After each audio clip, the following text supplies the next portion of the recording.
Hey, what's up guys? So in this video, we will see how to open recovery mode on the Samsung Galaxy A07. Now to do that, just use the charging cable of your smartphone and connect one end of your charging cable to your smartphone.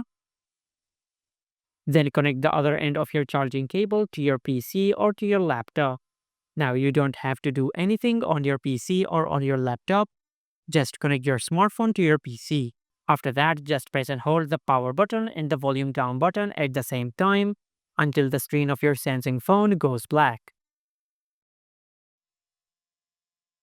Once the screen of your Samsung phone goes black, just press and hold the power button and the volume up button at the same time.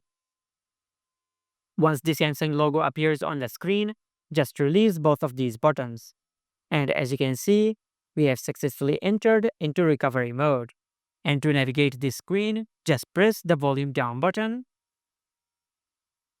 or the volume up button to navigate this screen, and press the power button to confirm your action. And this is how you can open recovery mode on the Samsung Galaxy A07. Make sure to like, comment, and subscribe. Thank you for watching.